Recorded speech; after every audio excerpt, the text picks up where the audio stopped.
Hypnotism तो बातों से होता है, उस पर तो ड्रग भी नहीं दे रहे जी, एनेस्थीसिया तो बहुत बाद में आया है जी, तो इतने पावर तक आप किसी को कंट्रोल करने की रखते हो ताकत, तो ड्रग से तो ऑब्वियसली आप उसको थोड़ा सा और एक्सटेंड तक ले जा सकते हो। ओके। ब्रेन स्ट्रेन को और बेहतर समझने के लिए हमारे जो प्रख्यात खिलाड़ी हैं, जैसे महेंद्र सिंह धोनी हो गए, विराट कोहली हो गए, रोहित शर्मा हो गए, इनके माइंड्स को समझते हैं। Dhoni is known to be captain cool, Virat is known to be slightly aggressive, और रोहित शायद थोड़े से बैलेंस है दोनों एंगल से। इन तीनों का माइंडसेट अगर आप बता पाएं कि how did they develop this kind of a mindset and how it has benefited them. Virat का अग्रेशन भी विराट को बेनिफिट किया हुआ है, और धोनी का कूल माइंडसेट भी धोनी को बेनिफिट किया हुआ है। मैं जब धोनी को देखते हैं और जब भी उनके कलीग्स बोलते हैं कि वो कहीं से भी कैप्टन कूल है नहीं, क्योंकि वो फील्ड पे बहुत एग्रेसिव है, लेकिन मैं जब देखता हूँ ऐसे कैसे हो सकता है कि एक व्यक्ति की इमेज कैप्टन कूल की है और फील्ड वाले कुछ और बोल रहे हैं जी। तो मुझे लगता है वो मॉन्क जैसे हैं, उनको डिटैच होना आता है। उनको अगर आप और डीप से देखेंगे वो एंड के लिए नहीं सोचते, वो हर बार एक नेक्स्ट बॉल तक सोचते हैं, सिर्फ इस नेक्स्ट ओवर में क्या होगा, इस नेक्स्ट बॉल पे क्या। तो डिटैचमेंट रखते हैं उस रिजल्ट से, इसलिए वो इतने कैप्टन कूल की तरह वर्क करते हैं। अगर आप और डीप में इसको देखेंगे तो आपको लगेगा ऐसा। और वहीं अगर आप विराट की बात करते हो तो मुझे लगता है विराट के पास दो पावर्स बहुत स्ट्रांग है। एक विजुअलाइजेशन, बहुत स्ट्रांग विजुअलाइजेशन, और डिसिप्लिन का नेक्स्ट लेवल का है जी। एंड जो सेकंड जो मोस्ट इंपॉर्टेंट है, उन्होंने ना अपने ट्रिगर पॉइंट बना रखे हैं, जिसको एंकरिंग बोलते हैं। एंकरिंग क्या होता है, ब्रेन में एक, जैसे अगर मान लो मैं आपके सामने ऐसे बैठ जाऊं तो व्हाट डज इट मीन्स, आप क्या समझेंगे, मतलब मैं अटेंटिव हूं तो मेरे एंकरिंग, बॉडी की एंकरिंग से आपने मेरी फिजियोलॉजी से समझा। तो ऐसी सेल्फ एंकरिंग होती है। आप उनको देखोगे हर वक्त वो कैसे करते हैं, यस यस यस, ऐसे जोर जोर से करते हैं और ऐसे दोनों हाथ हिलाते हैं। तो उन्होंने एंकरिंग कर रखी है अपने आप को, उस स्टेट पे लेके जाते हैं वो कि मैं उस जोश वाले एटीट्यूड में रहता हूं। तो वो उससे इतना अटैच हो जाते हैं कि कभी भी वो डिप्रेसिव या लो दिखते ही नहीं है फील्ड पे। कोई और बॉलिंग कर रहा है, कोई और कैच ले रहा है, वो अगला व्यक्ति नेक्स्ट लेवल पे उसको क्यों कर रहा है, क्योंकि उसने एंकरिंग कर रखी है। और जब रोहित की बात करते हैं, मुझे लगता है वो, उसकी जो सबसे खूबसूरती है वो इज ए रिलेटेबल लीडर जी। वो हर व्यक्ति के साथ एक रिलेशनशिप बॉन्ड, सॉफ्ट बॉन्ड, उसका गाली देने का तरीका भी कैसा है कि वो हर्ट टू हर्ट है जी। इसकी वजह से उनको नुकसान भी हुआ है कई बार, लेकिन उसी रिलेटेबल लीडर से, जो हमारा ह्यूमन, जिसके लिए हम आए हैं यहाँ पर, रिश्ता बनाने के लिए, बात करने के लिए, एक कनेक्शन बनाने के लिए, हर्ट टू हर्ट कनेक्शन बनाने के लिए, इसी वजह से वो आपके सामने उनकी जो विनिंग स्ट्रेटेजीज हैं वो बहुत काम कर जाती हैं, क्योंकि वो रिलेटेबल लीडर हैं। एग्रेसिव ना होके बहुत काम, सबके साथ हर किसी को समझना, हर किसी को मौका देना, उनका एक अलग तरीके से काम जी। तो जैसे धोनी के लिए डिटैचमेंट काम करता है, वैसे विराट के लिए अटैचमेंट काम कर रहा है। अटैचमेंट और एंकरिंग काम करती, कैसे उस मोड में रहना हमेशा इतना एग्रेसिव, ताकि पूरी टीम 11 खिलाड़ी सोच ही नहीं पाते, वो इतना एग्रेसिव है, इतना ज्यादा जोश में रहता है, वो डाउन होने का ही नहीं सोच पाते, दिमाग में पिक्चर ही नहीं आती जी। तो वो पावर है उनकी। विराट कोहली ने भी अपने एक इंटरव्यू में कहा है कि I train my brain even while travelling in the bus. What are these trainings that Virat, Dhoni, Rohit Sharma, Shahrukh Khan, Sachin Tendulkar are doing to make themselves superior than an average man? वैसे तो एक स्टेटमेंट में इसको हम मैं चाहूंगा ऑडियंस में मेरे साथ साथ करें, लेकिन मैं आपको सिर्फ एक सचिन का एक अच्छी स्टोरी बताता हूँ, वो भी 2 लाइनों की है। सचिन जब भी कभी किसी से आउट होते थे, जब पर्टिकुलर एक शॉट नहीं खेल पाते थे, वो कितना डिसिप्लिन होंगे आप सोचिए। वो कहते हैं कि मैं एक सॉन्ग ले लेता था फिर, और अगले 3, 5, 10, 15 दिन जब तक मैं शॉट को पूरा इम्प्रोवाइज ना कर जाऊं, वो गाना चेंज नहीं होगा। लगातार बाथरूम में, ट्रैवल करते वक्त एक ही गाना चल रहा है। क्या लेवल का डिसिप्लिन है भाई, मतलब इतना है हमें हर 1 मिनट में कुछ चेंज चाहिए। उन्होंने अपने आप को कैसे पनिश किया, क्योंकि आप किस पे काम करते हो, या तो प्लेजर पे काम करते हो या पनिशमेंट पे काम करते हो। तो उन्होंने क्या पनिशमेंट दी कि मैं गाना चेंज नहीं करूंगा। तो कुछ लोग प्लेजर के लिए काम करते हैं कि यार मैंने अगर ये कर लिया तो ये अपने आप को ये गिफ्ट दूंगा। कुछ लोग पनिशमेंट पे काम करते हैं कि अगर ये नहीं किया तो तब तक मैं लगा रहूंगा, तो वो कंसिस्टेंसी बने रहती। तो इसलिए वो क्या हुए, भगवान हुए। बाकी रही बात, आप विराट की बात करते हैं, तो मुझे जो लगता है कि जो उनकी सबसे पावरफुल स्टेटमेंट्स हैं, ऑडियंस भी करना चाहे तो कर सकती है। आप लगातार अपने आप को क्या बोलते हो। आपने देखा जब बच्चों के पास एक गन होती है प्लास्टिक वाले, जिसमें से छोटे, उससे कोई मरता है क्या? नहीं, क्योंकि इसमें पावर नहीं है जी।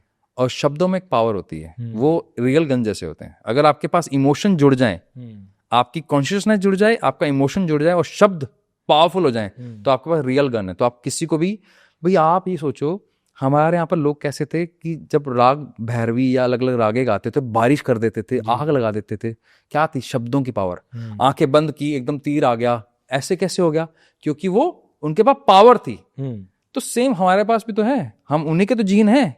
तो अगर आप डेली अपने आप को, ऑडियंस की रिक्वेस्ट रहेगी साथ साथ बोले मेरे कि every day every way I am becoming more powerful. और ये स्टेटमेंट अगर आप जितनी बार रिपीट करते हैं, मैं दोबारा बोलता हूं, every day every way I am becoming more powerful.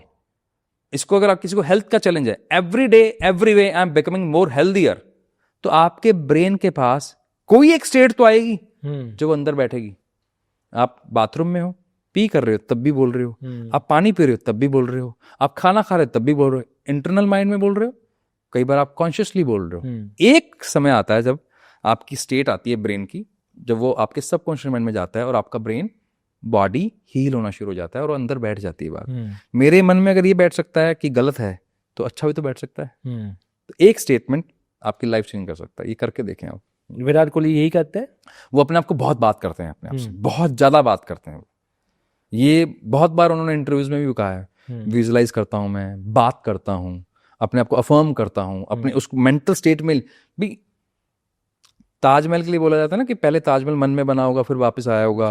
वो शॉट के लिए बोलते हैं कि वो शॉट पहले खेल लिया मैंने, इसको वापस वहां पे सिर्फ एक प्रैक्टिस किया। माइकल फिलिप के लिए बोला जाता है मैंने हर स्ट्रोक को इतनी बार विजुअलाइज किया है कि मुझे फर्क ही नहीं पड़ता कि मैं पानी में हूं, क्योंकि मैं पहले कर चुका हूं जी। तो क्या था, मैंने अपने आप को उस मेंटल स्टेट पे लेके गया, मैंने अपनी एंकरिंग करी, उस मेंटल स्टेट में विजुअलाइज किया और उतना रियलिस्टिक किया कि हर एक इमोशन मेरा वैसा हो गया। तो फिर मेरे लिए क्या हुआ, अब तो मैं सिर्फ रिहर्सल कर रहा हूँ, बैठा तो हूँ आपके साथ जी। तो उस स्टेट तक वो जाते हैं, वो डेली करते हैं, वो उसको जीते हैं। वो ये लॉ ऑफ मैनिफेस्टेशन भी कहते हैं इसको। Law of manifestation, law of attraction, यही है इसके अंदर, जिसको आप जब आपका माइंड, जब आपका ब्रेन और आपकी बॉडी अलाइन हो जाती है, that is called peak performance, और that is called the real state of manifestation. मेरे शब्द उस परमपिता परमात्मा तक पहुंच जाएं, उसके लिए मुझे सही कनेक्शन लगाना है। उसके लिए माइंड, ब्रेन एंड बॉडी तीनों को अलाइन होना जरूरी है। जैसे अलाइनमेंट हुआ, मेरी बात हो गई। ओवरऑल पर्सनालिटी डेवलपमेंट के लिए हमने स्ट्रैटेजी की बात की, अग्रेशन की बात की, डिसिप्लिन की बात की, पर एक और चीज़ है जो एक पर्सनालिटी को और उभर के बाहर लाता है, वो है आपका विट, आपका ह्यूमर, आपकी हाजिर जवाबी, जो हमने शाहरुख खान में बहुत देखी है। The man has some kind of a charm कि स्टेज पे आते तो हर इंसान मंत्रमुग्ध हो जाता है। अगर किसी इंसान को ये स्किल डेवलप करनी है विथ योर ब्रेन पावर, कैसे की है? जितना भी हमने शाहरुख खान के बारे में सुना है लोगों से, इनके इंटरव्यूज में, जो मुझे लगता है कि शायद अंडररेटेड है, जो उनकी सबसे बड़ी खूबी है, वो है giving. He is the most humble person, जो देने में विश्वास रखता है। अच्छा, सृष्टि का नियम क्या सर? गिव एंड टेक पे चलती है जी। तो वो इतना देते हैं, लोग बोलते हैं कभी गिफ्ट बाहर तक होस्ट करने आते हैं, इतना बड़ा व्यक्ति है, बाहर आपको छोड़ने आ रहा है। तो जो हम्बलनेस है, अगर आप अपने बच्चे को डे 1 पे सिखा दो, देना सिखा दो। मुझे एक छोटी सी कहानी याद आती है इस बात पर। एक साधु थे सर, वो घर पे आए और उसने दरवाजा खटखटाया, भिक्षाम देही, भिक्षाम देही। अंदर से लड़का बोलता है कि बाबा कुछ नहीं है, मैं खुद के खाने के वांदे हैं, तुम्हें कहाँ से दे दूं? कि तू एक बार बाहर तो आ जा। नहीं, वो नहीं आता। क्या तू एक बार बाहर आ जा, क्या पानी तो पिला दे। क्या पानी भी नहीं है भैया, आप जाओ। क्या चल तू एक काम कर, तू बाहर आ जा, ये बाहर मिट्टी पड़ी है, मिट्टी मेरे कमंडल में डाल दे।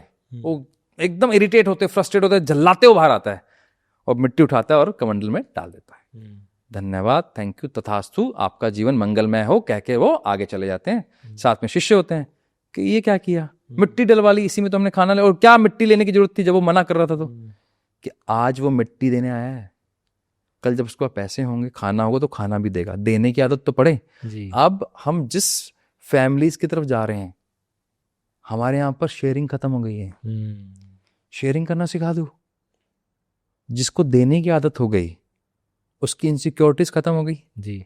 इनसिक्योरिटीज खत्म हो गई तो आप कौन हो फिर? आप उस भगवान के अंश हो। फिर आपको कुछ भी सीखने की जरूरत नहीं, अपने आप बाय नेचर ऊपर वाला ध्यान रखता है आपको। इतना सा सिखा दो बस जी। तो शाहरुख की शायद ये स्ट्रेंथ है, सबसे बड़ी स्ट्रेंथ। मुझे लगता है सबसे बड़ी स्ट्रेंथ है उसकी। मतलब किसी से नहीं सुना आज तक। ऑब्वियसली उनका sense of humour next level का है, वो सिखाया नहीं जा सकता ऑनेस्टली।